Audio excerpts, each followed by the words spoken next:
Hi friends, welcome back to Karuna's cooking channel. వర్షం పడుతున్నప్పుడు వంట చేయాలి అంటే చాలా బోరింగ్గా ఉంటుంది కదా. సింపుల్గా తయారు చేసుకునే వెరైటీ చూద్దాము. బెల్లం చారు ఇంకా బంగాళదుంప ఫ్రై తయారు చేసుకుందాము. త్వరగా చేసేసుకోవచ్చు. 2 పొయ్యిల మీద చేసుకున్నామంటే ఒకేసారి ఒక 10 నిమిషాల్లో మనకి కూర రెడీ అయిపోతుంది.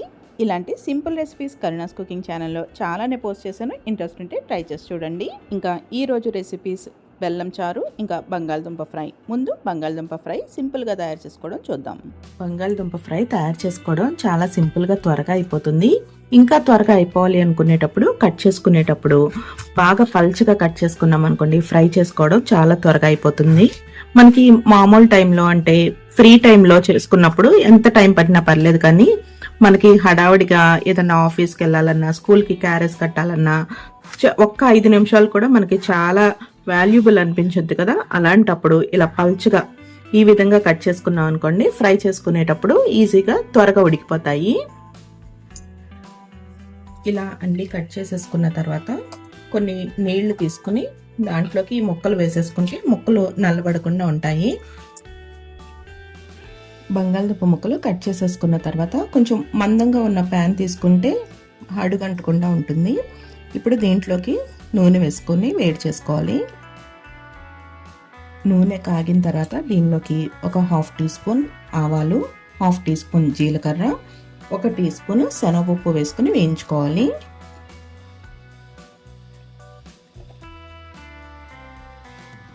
ఆవాలు చిటపటలాడి శనగపప్పు కొంచెం కలర్ చేంజ్ అవుతున్నప్పుడు దీనిలోకి బంగాళదుంప ముక్కలు కట్ చేసుకున్నాం కదా, అవి వేసేసుకోవాలి. ఇప్పుడు దీనిలోకి 1/2 టీ స్పూన్ వరకు పసుపు, రుచికి సరిపడా ఉప్పు వేసుకోవాలి. 1 టీ స్పూన్ వరకు వేస్తున్నాను. ఇప్పుడు ఒకసారి మొత్తం బాగా కలుపుకొని మూత పెట్టుకుని మగ్గించుకోవాలి. ఒక 5-6 నిమిషాల పాటు ఇలా మూత పెట్టుకుని మగ్గించుకోవాలి. మధ్య మధ్యలో ఒకసారి మూత తీసుకుని చెక్ చేసుకుంటూ ఒకసారి గరిటతో కలుపుకుంటూ ఉంటే అడుగున అంటుకోకుండా ఉంటుంది.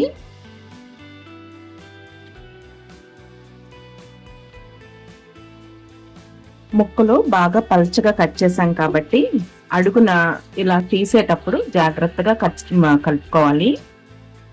ఎందుకంటే బంగాళదుంప ముక్కలు కూడా త్వరగా మగ్గిపోతాయి, చాలా సాఫ్ట్గా అయిపోతాయి కదా. చూసారా, మనం కలిపేటప్పుడు అలా పడితే అలా కలిపేసాము అంటే ముక్కలు విడిపోతాయి, పేస్ట్ లాగా అయిపోతుంది అనమాట. చూసారా, ఒక 5 నిమిషాలకి నాకు బంగాళదుంప చక్కగా ఉడికిపోయింది.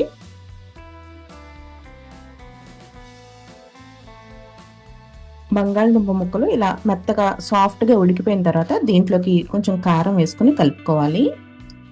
కారం కూడా మీరు తినే కారంని బట్టి చెక్ చేసుకుని వేసుకోండి. ఎందుకంటే మనం యూజ్ చేసే కారం కూడా ఒక్కొక్కటి బాగా స్పైసీగా ఉంటాయి, ఒక్కొక్కటి బాగా చప్పగా ఉంటాయి. ఎంత కారం వేసినా కానీ మనకి టేస్ట్ కారం అనిపించదు కదా. సో అలా చూసుకుని వేసుకోండి. నేనైతే 1 టీ స్పూన్ వరకు కారం వేసాను. ఇప్పుడు దీనిలోకి కొంచెం కరివేపాకు వేసుకుని ఫ్రై చేసుకోవాలి. కరివేపాకు పోపులో అయినా వేసుకోవచ్చు. ఇలా పచ్చిగా ఇప్పుడు వేసామంటే ఆ ఫ్లేవర్ అంతా కూడా ముక్కలకి బాగా పడుతుంది, అందుకని ఇలా వేస్తున్నాను. ఇప్పుడు మళ్ళీ ఒక 2 నిమిషాల పాటు మూత పెట్టుకుని మగ్గించుకోవాలి.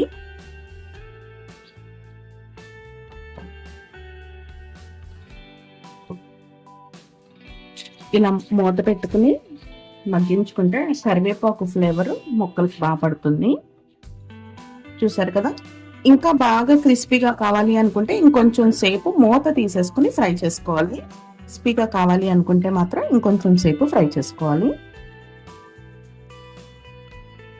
ఇలా ఫ్రై చేసుకున్న తర్వాత దీనిలోకి కొంచెం నువ్వుల పొడి వేస్తున్నాను. ఒకేసారి ఇలా నువ్వుల పొడి రెడీ చేసుకుని ఉంచుకున్నామంటే మనం ఏ ఫ్రై చేసుకున్నా కానీ కొంచెం నువ్వుల పొడి వేసుకోవచ్చు. నువ్వుల పొడి హెల్త్కి కూడా మంచిది.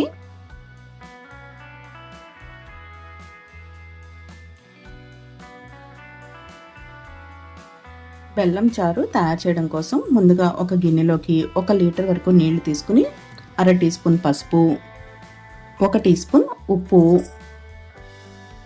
1/4 టీ స్పూన్ కారము, 1 టీ స్పూన్ ధనియాలు, 1/4 టీ స్పూన్ క్రష్ చేసుకున్న మిరియాల పొడి, కొంచెము దంచిన అల్లం, కొంచెం ఫ్రెష్ కరివేపాకు, చిన్నది నిమ్మకాయ సైజు కడిగిన చింతపండు, ఇంకా ఈ సైజులో బెల్లం ముక్క. స్వీట్ ఎక్కువ కావాలి అనుకుంటే ఈ సైజు వేసుకోండి, లేదు స్వీట్ ఎక్కువగా ఇష్టపడము అనుకుంటే కొంచెం తగ్గించి వేసుకోవచ్చు.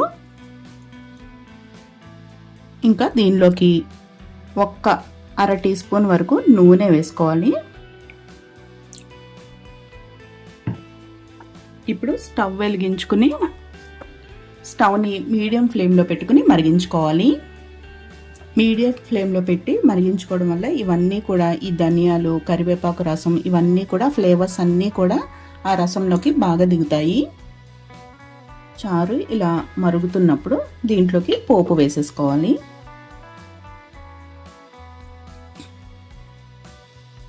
ఒకసారి టేస్ట్ చెక్ చేసుకోండి, దీంట్లో సాల్ట్ తగ్గినా, కొంచెం కారం ఏమన్నా తగ్గితే పోపు వేసుకునేటప్పుడు ఎండుమిరపకాయలు కొంచెం ఎక్కువ వేసుకుని పోపు వేసుకోవచ్చు. చారులోకి పోపు కోసం ఒక 2 టేబుల్ స్పూన్ల వరకు నూనె వేడి చేసుకోవాలి. నూనె వేడైన తర్వాత 1/2 టీ స్పూన్ మెంతులు, 1/2 టీ స్పూన్ ధనియాలు, 1/2 టీ స్పూన్ జీలకర్ర, 1/2 టీ స్పూన్ ఆవాలు, 2 ఎండుమిరపకాయలు వేసుకుని వేయించుకోవాలి. ఇప్పుడు దీనిలోకి ఒక చిన్న ఉల్లిపాయని ఇలా చీరికల్లాగా కట్ చేసుకుని వేసుకుని వేయించుకోవాలి. ఉల్లిపాయ ముక్కలు కొంచెం ఇలా మెత్తపడిన తర్వాత దీనిలోకి మళ్ళీ కొంచెం కరివేపాకు వేసుకుని ఫ్రై చేసుకోవాలి. ఇప్పుడు స్టవ్ ఆఫ్ చేసేసుకుని ఈ పోపు మరుగుతున్న చారులో వేసేసుకోవాలి. వేడిగా ఉన్న పోపు చారులో వేసేసుకుని ఒక్క 2 నిమిషాలు మరిగించుకోవాలి.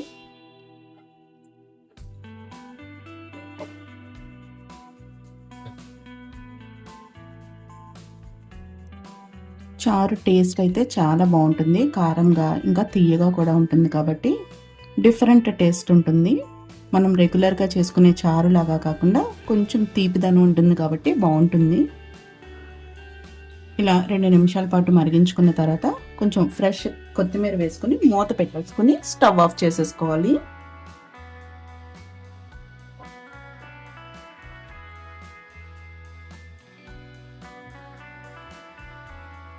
వేడివేడిగా బెల్లం చారు రెడీ అయిపోయింది. ఇప్పుడు సర్వ్ చేసేసుకుందాము. ఇది మామూలు చారు లాగా బాగా చిక్కగా ఉన్నట్టుగా ఉండదండి, చారు లాగా ఇలా పల్చగానే ఉంటుంది. ఇప్పుడు సింపుల్గా మనం తయారు చేసుకున్న చారు, దీంట్లోకి బంగాళదుంప ఫ్రై కూడా తయారు చేసుకున్నాం కదా, అది కూడా వేసుకుని తింటే బాగుంటుంది. ఈ బంగాళదుంప ఫ్రై పప్పు, చారు ఇంకా సాంబార్లోకి చాలా బాగుంటుంది. రోజు చారు బంగాళదుంప ఫ్రై రెసిపీ చూసాం కదా, మరొక ఇంట్రెస్టింగ్ అండ్ టేస్టీ వీడియోతో మళ్ళీ కలుద్దాము. Thank you for watching Karuna's cooking channel.